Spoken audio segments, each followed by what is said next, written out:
En los últimos tiempos se ha visto una creciente tendencia por parte de los estudios de cine de adaptar videojuegos a películas sin importar el pasado tormentoso que estos ostentan, con la película de Super Mario como bandera, actualmente conocida como la peor adaptación a cine que existe.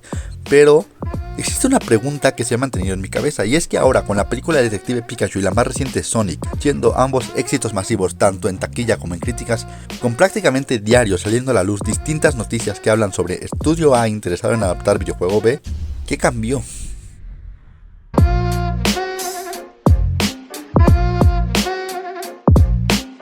Las adaptaciones de videojuegos a cine por años habían sido mal vistas, llegando a la creencia de que estaban malditas, pues película que sacaba era película que fracasaba abruptamente. Como ya dije, tomando de bandera la película de Super Mario, que fue quien inició toda esta creencia, pues esta era una película terrible que no respetaba en absoluto el material de origen, haciendo lo que se le daba con los personajes, la historia, etc. Pero no solo era una película terrible, sino que la producción también fue catastrófica. Los actores se llevaban mal entre ellos, incluso el actor protagonista que hacía de Mario se rompió la mano durante el rodaje. Simplemente no salió nada bueno de esta película, incluso orillando a Nintendo a tomar la decisión fulminante que se mantendría por muchos años, de no volver a prestar sus licencias para películas ni series ni nada en lo absoluto. Pero sería no del todo justo adjudicarle toda la culpa a estas películas, pues no fue la única película de videojuegos que salió en el momento. Mortal Kombat, Double Dragon, Street Fighter, etc. son otras películas que a lo mucho fueron mediocres. De ahí se empezó a decir que todas las películas de los videojuegos eran malas, siendo una maldición que hasta la fecha se extendía con películas como Assassin's Creed. Pero, ¿por qué pasaba esto? Si nos fijamos, esto parecía estar muy arraigado a la época, y no solo pasaba con los videojuegos, sino que los cómics también sufrían de esto. Todo culpa de que en esos años los videojuegos, animaciones, cómics, etc. no eran más que entretenimiento para los raros del salón, eran algo muy de nicho, que no estaba tan arraigado a la cultura popular como hoy en día. Por lo que ningún estudio se quería animar a realizar adaptaciones, salvo que realizaran modificaciones, pues como ya dije, si eran fieles al medio original, corrían el riesgo de que solo los fans de la obra fueran a verla, ya que solo ellos entenderían lo que pasa. Por lo que pensaban que si le hacían más comercial y consumible para el público en general, la irían a ver los fans por el puro nombre, y el público más general, quienes buscan una historia entretenida. Y pese a lo que pudiéramos pensar, esto llegaba a funcionar. Tengamos en cuenta de que La Máscara era un cómic sumamente violento para adultos, y al pasar la película lo convirtieron en un Looney Tunes, y la película fue un éxito. Pero con videojuegos no funcionaba, porque los videojuegos no son cómics. Puede sonar redundante, pero este era un mercado completamente nuevo, que en esa época, al no reconocerse, no sabían qué era lo que el público buscaba, y tampoco querían arriesgar mucho, así que se limitaban a hacer películas con presupuesto muy limitado, centrándose en la historia, basada en un producto que realmente no tenía mucha. Pues los videojuegos de la época, existe un contexto, sí, pero seamos sinceros, no se caracterizaban por tener una historia súper compleja e interesante.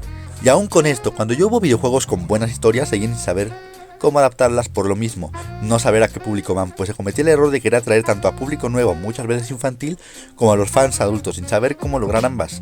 Estos eran problemas habituales que caracterizaban las adaptaciones del videojuego del cine, y se mantenía así con un futuro oscuro para el medio, hasta que llegaron dos películas salvadoras: Detective Pikachu por un lado y por el otro Sonic.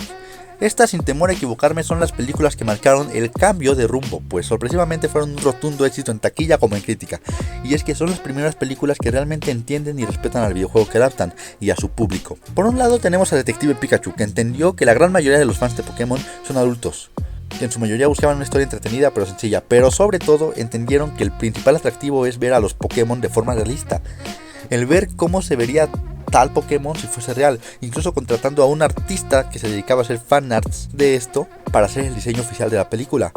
Pero no dejó de apuntar a un nuevo público, como ya dije, con una historia sencilla y con personajes carismáticos y adorables. Entendió a su público y supo apuntar a público nuevo.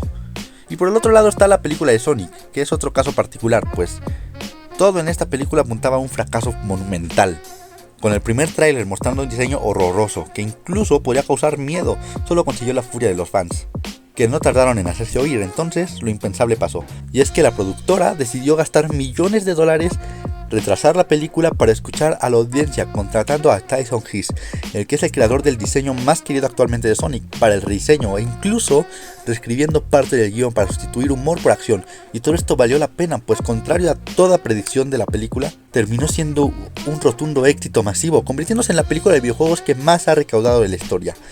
Esta película supo escuchar a los fans y darles lo que querían, pero igualmente no dejó de lado el atraer a un público nuevo, con una historia sencilla y fácil de entender para ajenos.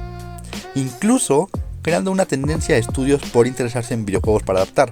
Estas películas lograron al fin dar con la fórmula de lo que se necesitaba, y es que también los niños que crecieron jugando videojuegos ahora son adultos, y al vivir de la mano todo este fenómeno aún en día creciente, lo entienden mejor que todos los directores de los 80s o 90s, que solo veían al videojuego como entretenimiento barato para ñoños. Y con esta ola de directores que entienden la obra, incluso siendo fans de la misma, con las películas de Pikachu y Sonic sembrando precedentes y sirviendo de ejemplo para lo que una película de este calibre necesita, y sobre todo con los fans haciéndose oír sobre lo que les parece bien y mal, generando un feedback bastante interesante, no queda más que esperar las futuras adaptaciones que vendrán en este futuro brillante.